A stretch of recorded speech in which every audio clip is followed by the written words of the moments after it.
వీక్షకులకు స్వాగతం, నమస్కారం. 2019 నుంచి 2024 మధ్యలో 4 దశాబ్దాల రాజకీయ చరిత్ర కలిగిన చింతకాల అయ్యన్నపాత్రుడు గారి కుటుంబాన్ని జగన్మోహన్ రెడ్డి తన పాలనలో ఎన్ని రకాలుగా ఇబ్బంది పెట్టాడో చూసాం. 2024లో అయ్యన్నపాత్రుడు గారు గెలిచి స్పీకర్ అయిన తర్వాత కూడా అవకాశం ఉండి కూడా జగన్మోహన్ రెడ్డి మీద కక్ష సాధింపు చర్యలు లాంటివి తీసుకోకుండా ప్రజా పరిపాలన, ప్రజలకు సేవ చేసుకుంటూ ఆ కుటుంబాన్ని వ్యవహరిస్తున్న తీరు చూస్తున్నాం. నాటి అనుభవాలని నేడు వారు వ్యవహరిస్తున్న రాజకీయ తీరుని వివరించడానికి మనతో పడున్నారు చింతకాల విజయ్ గారు. వారిని అడిగి నాటి జగన్మోహన్ రెడ్డి పాలనలో వారు ఎదుర్కొన్న కష్టాలు, బాధలు, నేడు ప్రజలకు చేస్తున్న సేవలు తెలుసుకునే ప్రయత్నం చేద్దాం. సార్ నమస్తే. నమస్కారం అండి. జగన్మోహన్ రెడ్డి పరిపాలనలో అంటే చింతకాల అయ్యన్నపాత్రుడు గారు 4 దశాబ్దాల చరిత్ర. చంద్రబాబు నాయుడు గారితో పాటు అప్పటి నుంచి రాజకీయాలు చేసుకుంటూ ప్రజాసేవ చేసుకుంటూ ఆయన వస్తున్న తీరు చూసాం. మీరు రాజకీయాలకు వచ్చిన తర్వాత మీరు పుట్టిన దగ్గర నుంచి కూడా చంద్రబాబు నాయుడు గారిని చూస్తూ పెరిగారు. ఇవాళ మీరు రాజకీయాలు చేస్తున్నారు. జగన్మోహన్ రెడ్డి 5 ఏళ్ల పరిపాలనలో మిమ్మల్ని పెట్టిన ఇబ్బంది ప్రజలందరూ బాధపడ్డారు. అంత చూసిన విషయం అది. ఇవాళ మీరు అధికారంలోకి వచ్చినాక కూడా కక్ష సాధింపు చర్య లేకుండా ప్రజాసేవ చేసుకుంటూ వెళ్తున్నారు. మీరు ఎట్లా శ్రేషిస్తారు దాన్ని? నాకు బాగా గుర్తుండి, అంటే ఎంత ఇబ్బంది అంటే అది మార్నింగ్ 3:30కి మా అమ్మ నేను పడుకున్న రూమ్లో దగ్గరికి వచ్చి తలుపు కొట్టి ఏడడం మొదలుపెట్టింది. ఏమైందని అంటే ఇల్లు బద్దలు కొట్టేస్తున్నారు రా అంది. నాకు అర్థం కాల, ఇల్లు బద్దలు కొట్టడం ఏంటి, మనం ఏం తప్పు చేసామని. పెద్ద జేసీబీలు వచ్చేసాయి, ఒక 1000 మంది పైన పోలీసులు ఉన్నారు. నేను వెళ్ళి ఏమైంది అని అంటే ఇంత చిన్న గోడ, అది కూడా 1 సెంటు కూడా లేదు, అది 1.5 feet అంత అడుగున్నారు. అది కూడా అది చివరి ఉందంటున్నారు. దానికి నేను ఎన్ఓసి చూపెట్టాను. అంటే నాన్నగారు ఎంత ట్రాన్స్పరెంట్గా ఉంటారంటే ఆయన పంచాయతీరాజ్ మినిస్టర్ ఉన్నప్పటికీ కూడా అక్కడ కాలువ దగ్గర ఒక 1 feet గోడకు కూడా ఎన్ఓసి తెచ్చుకున్నాడు. ఎన్ఓసి చూపెడితే వాళ్ళకి మైండ్ బ్లాక్ అయింది. లేదు దీని గురించి కాదు, వాళ్ళు ఎన్ఓసి మీద సంతకం పెట్టిన ఆఫీసర్ని కిడ్నాప్ చేశారు. ఆ రోజుల్లో కిడ్నాప్ చేసి తీసుకెళ్ళి కూర్చోబెట్టి నువ్వు సంతకం పెట్టలేదు, అది ఫార్జరీ అని చెప్పు అంటున్నారు. అంటే ఎంత మైక్రో లెవెల్ డిస్ట్రక్షన్కి, ఎంత మైక్రో లెవెల్లోకి వెళ్ళి ఇబ్బంది పెట్టాలని ఆలోచించారంటే, నేను మా తమ్ముడు మాలేసుకున్నాడు.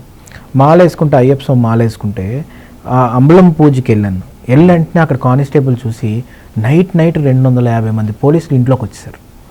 మా తమ్ముడిని మాలతో పాటు పట్టుకెళ్ళిపోతే కోర్టు దగ్గర అయ్యప్ప స్వామి మాల చైన్స్ ఉంటాయి కదండి, అవి ఇప్పించారు.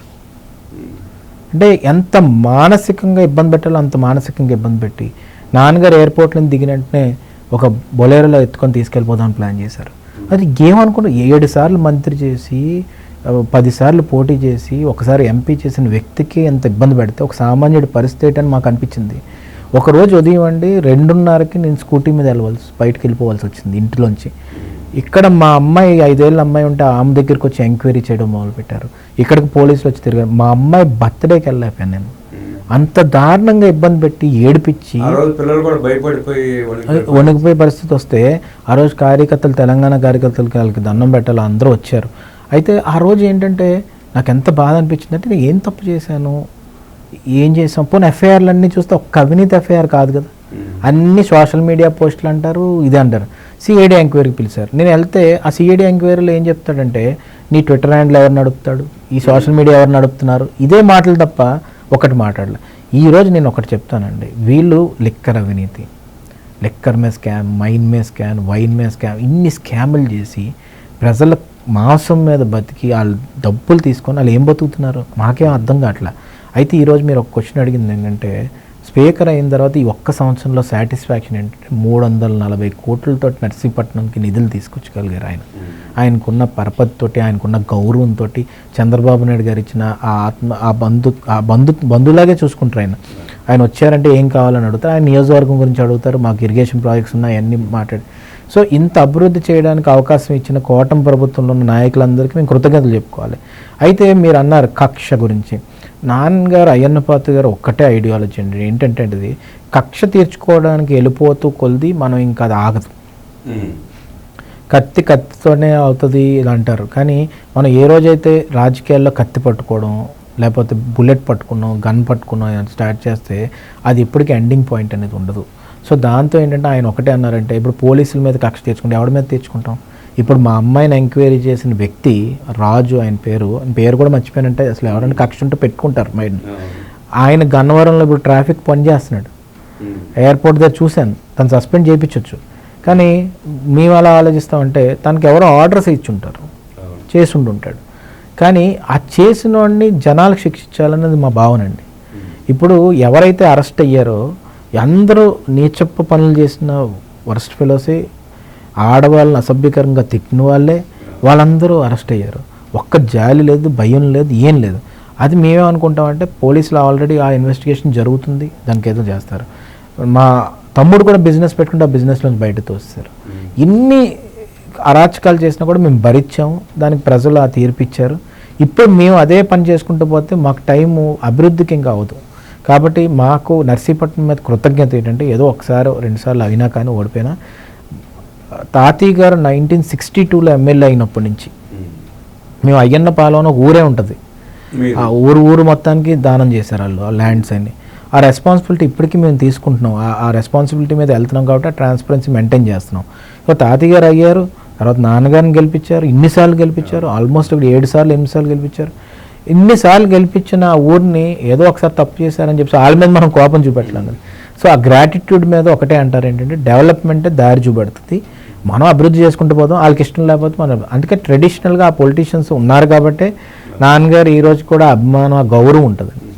సార్ ఆ రోజు ప్రశ్నించే గొంతుకు మీద ఒక్కటే కష్టకాలంలో ఆ గొంతుని నొక్కేయడానికి ప్రయత్నించాడంటారా? అంటే మీరు ప్రశ్నించడం మానేస్తే ఇంకా తనకు తిరుగులేదు, ఉత్తరాంధ్రలో నన్ను అడిగేవారు లేరు, ఏం చేసినా చెల్లుబాటు అవుతుందనే ఉద్దేశంతోనే మిమ్మల్ని అనగలొక్కే ప్రయత్నం చేశారు. అంటే 100% నేను ఒకటి మాట చెప్పగలండి. మీరు ఆ ఉత్తరాంధ్ర అన్న మాట ఎట్టారు చూస్తారా, ఉత్తరాంధ్ర రాయలసీమని ఎట్టి పరిస్థితుల్లోనే ఆయన ఆ ఓటింగ్ గ్రాప్ చేయాలని ప్లాన్ చేశాడు.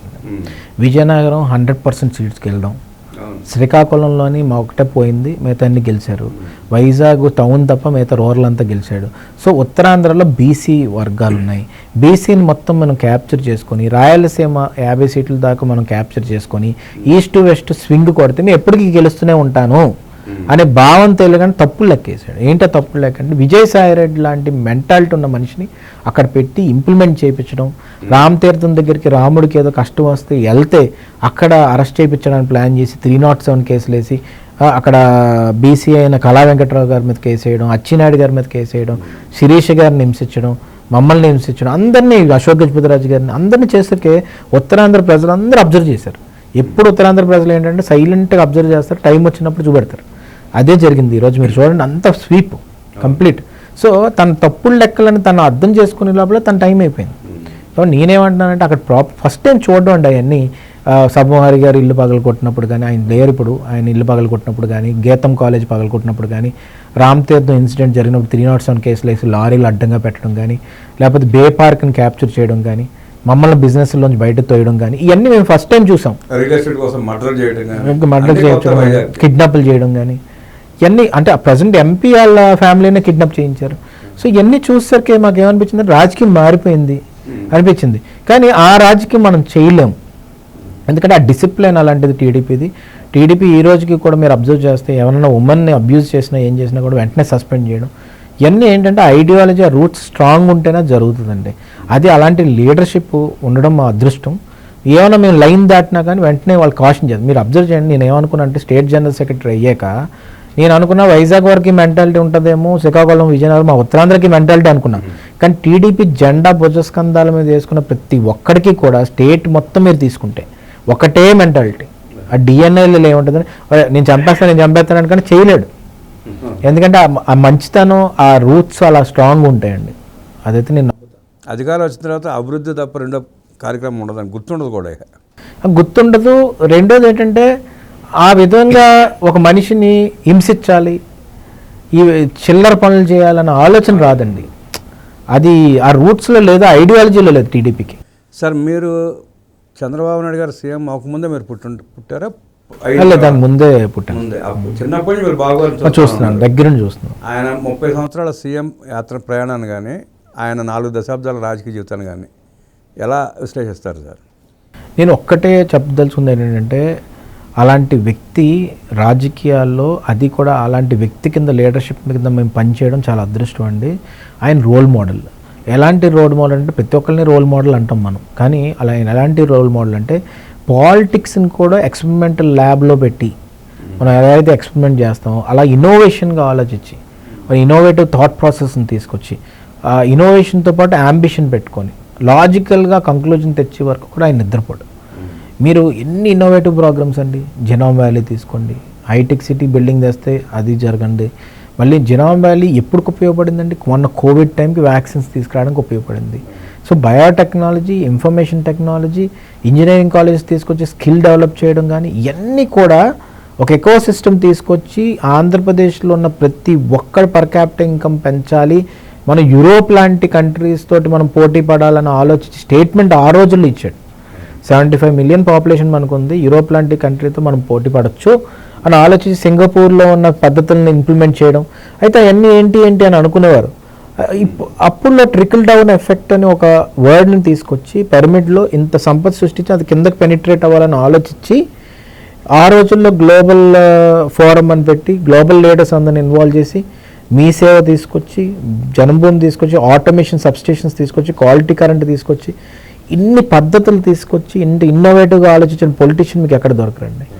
ఈరోజు మళ్ళీ చూడండి, క్రైసిస్ వస్తే మళ్ళీ ఆపర్చునిటీ ఎత్తకడం, మళ్ళీ నార్మస్ ఫాస్టర్ అనే ఒక ఆర్కిటెక్ట్ని తీసుకొచ్చి అమరావతిని డిజైన్ చేయించి రైతుల దగ్గర కూడా రూపాయి లేకుండా తీసుకొచ్చి ఆ నమ్మకం, అది గ్రేట్నెస్. సో ఇవన్నీ మళ్ళీ సంపద సృష్టించడానికి తీసుకురావడం, మళ్ళీ దాంతోపాటు వెల్ఫేర్ని మళ్ళీ ఎక్కడ పోగొట్టకుండా చూడడం. మళ్ళీ ఈ 5 years ఏదైతే డిస్ట్రక్షన్ జరిగిందండి, ఇప్పుడు ఆ కన్స్ట్రక్షన్ చేయడానికి చాలా కష్టపడాల్సి ఉంది. అది ఓన్లీ సాధ్యం సిబిఎన్ వల్లే అవుతుందండి, ఇంకెవరి వల్ల అవ్వదు, ఆయన వల్ల అవుతుంది. గత 5 సంవత్సరాల్లో జగన్మోహన్ రెడ్డి ఎన్ని ఇబ్బందులు పెట్టినా, పార్టీని ఇబ్బంది పెట్టినా, మా కుటుంబాన్ని ఇబ్బంది పెట్టినా, ఇవాళ అధికారం చేపట్టిన తర్వాత ప్రజల సంక్షేమం, ప్రజా శ్రేయస్ కోసమే మేము పనిచేస్తామని, జగన్మోహన్ రెడ్డిల కక్ష సాధింపు చర్యలకు మేము పాల్పడమంటూ విశ్లేషించిన, మనకి ఇంటర్వ్యూ చేసే అవకాశం ఇచ్చిన విజయ్ గారికి ధన్యవాదాలు తెలియజేస్తూ నమస్కారం.